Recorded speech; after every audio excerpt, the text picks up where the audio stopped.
नै जोंना सासे चेनेल गोनां लोगो मोनबाय फंबायखौ खोन्थाना एसे आंनि माबाफ्रा मिथिनाय बायदि आंनि मुङा दैथुनसा ब्रह्म चेनेल नामा दैसा ब्लग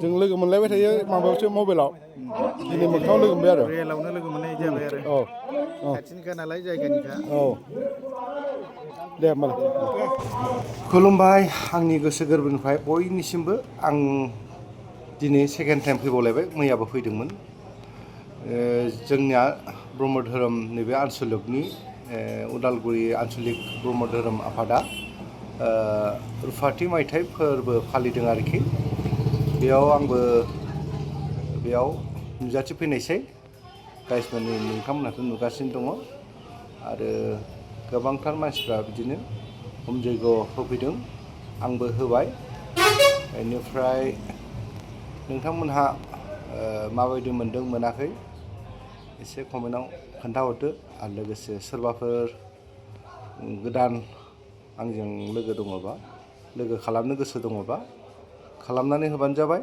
आंबो नोंथांखौ बेक खालामना होफिनगोन खोथा होनाय थाखाबाय बेनिफ्राय जोंहा सासे लोगोखौ नोंथांमोनाथ' नुदों बिनि मुङानो जाहैबाय ब्लगा जाहैबाय दैसा ब्लग बिथांखौ ओरैनो मबाइल सबाइलफ्राव बांसिन लोगो मोननाय जायो बयहाबो बेस्थ' खिन्थु खाथि खाथिसो बारा गोजान नङा थेवब्लाबो बारा बिदि लोगो मोनबाय थानाय जाया नालाय दिनैहाय बे आफायानो जाहैबाय आरोखि गाइसमोन अन्नानै जोबजासिम नायलांदो बे आफायानो जाहैबाय मानगोनां मुस्रि सतीश चन्द्र बसुमतारी रां दोनथुमगिरि उदालगुरि जिल्ला बर' थुनलाइ आफाद आरो बे आफाया उदालगुरि जिल्ला सोलोंथाइ बिफाननिफ्राय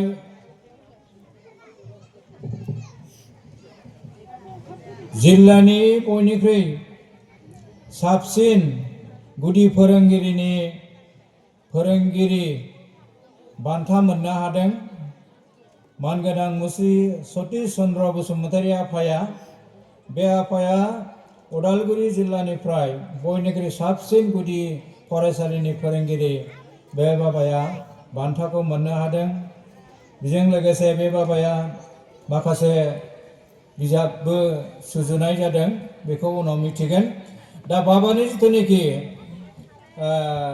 बराय बिबुंथि लिरनाय बे लिरनायखौ आं फरायथिनो होनो सानबाय बिनि उनावहाय बे बाबाखौ जोङो गांसे आर'नाइजों लोगोसे बेखौ गथायनो सानबाय आं फरायनो सिगांबाय अफिस अफ द Saud' Brahma Dharma Samiti Udalguri district committee head office Brahma Sevashram Baigriguri post office and district Udalguri BTR Assam pin number 784509 state 1992 सिम मुस्रि सतीश चन्द्र बसुमतारी बिफा रुंसारि फुलसिं बसुमतारी बिमा रुंसारि टिब्लि बसुमतारी गामि महलियापारा लाइजाम सोग्रा गिरुवा बाजार जिल्ला उदालगुरि BTR आसाम मानाव गेदेर फोरोंगुरु सिबिजाथाव बेसेन गोसा माहारिनि जिउ सोरां लामा दिन्थिगिरि हारि माहारि अनसुला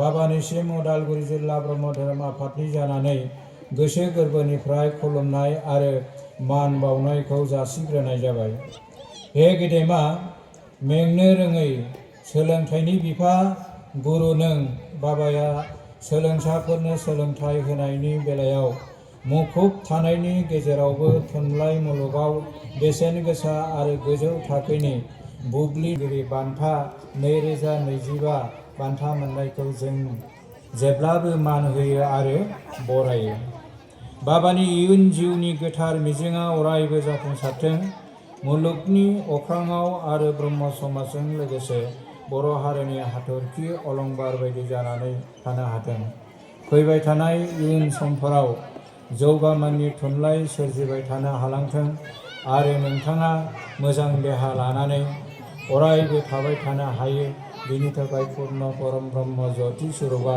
अरायबो मदद खालामथों बेखौनो जों उदालगुरि जिल्ला ब्रह्म धोरोम आफादनि जानानै आरज गाबनाय गोजोन्थों ओम शांति ओम शांति ओम शांति। नोंनि गोजों इयुनखौ हास्थायनानै उदालगुरि जिल्ला ब्रह्म धोरोम आफादनि जानानै मुस्रि मतिराम ब्रह्म आफादगिरि, मुस्रि गनेश्वर ब्रह्म गाहाय नेहाथारि, अक्ट' 27/12/2025 थावनि उदालगुरि दख'रा जयगलाय काजियामाटी उदालगुरि बिटिआर आसाम। बिथांनि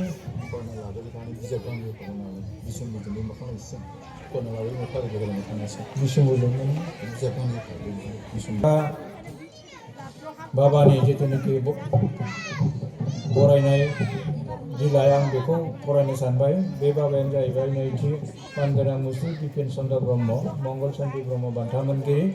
बे बाबानि जिथुनाखि मान बावनाय नैबे बिलाइ आं बेखौ फरायनो सानबाय। अफिस अफ द सद Brahma Dharma Samiti Udalguri district committee, head office Brahma Sevashram Baigriguri, post office and district Udalguri BTR Assam 3784509 1992 सिम।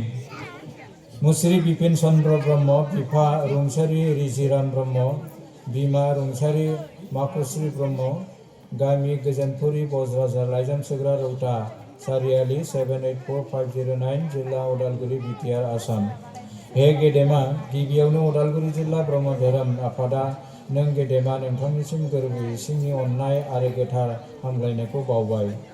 स्टेट बैंक अफ इन्डिया गोबाव सम साख्रि मावनानै आजिरा लानायनि उनावबो दिनैसिम मेंनाय आरो थाद'नानै गैयै थुनलाइनि फोथाराव सोरजिलु गोसोजों बर' राव थुनलाइखौ मुलुग दरखङाव जौगासार होना गेरेमसा बर' हारि दानायनि मिजिंजों फरायसा समनिफ्रायनो थुथिना दावबायनाय खौरां लिरबिदां लिरनानै दिनैसिम गां 11 जौगा मान थाखोनि बिजाब सोनानै फोसावखांबाय।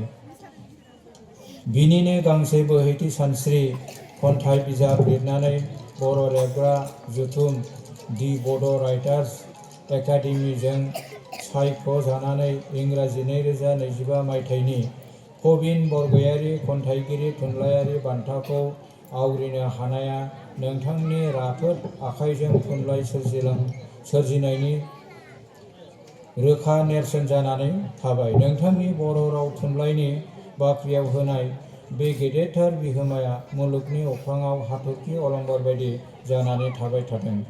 हे आफा, जोबनायाव गोगो गोजोन देहा हास्थायनायजों नों आफानि मेंनो रोङै थुनलाइ फोथाराव बिहोमा होनाया इयुन जोलैफोरनि अराय थुलुंगा जानानै थाथों, लोगोसे जौगालांबाय थाबावथों। नोंनि जिउनि हान्थिनाय लामायाव अरायबो जाफुंसार जाबाय थानो हालांथों, बिनि थाखाय पुर्ण परम ब्रह्म ज्योति स्वरूपआ अरायबो मदद खालामथों। बेखौ जों उदालगुरि जिल्ला ब्रह्म धोरोम आफादनिफ्राय आरज गाबनाय थाबाय। गोजोन्थों। ओम शान्ति ओम शान्ति ओम शान्ति। नोंनिनो गोजों इयुनखौ हास्थायनानै उदालगुरि जिल्ला ब्रह्म धोरोम आफादनि जानानै आफादगिरि मुस्रि मतिराम ब्रह्म, नेहाथारि मुस्रि गनेश्वर ब्रह्म। कालार 27/12/2025 थावनि उदालगुरि दख'रा जयगालय काजियामाटी उदालगुरि बिटिआर आसाम। बे जाहैबाय जोंहा मानगोनां मुस्रि बिपिन चन्द्र ब्रह्म आफानि बरायथि बिलाइ।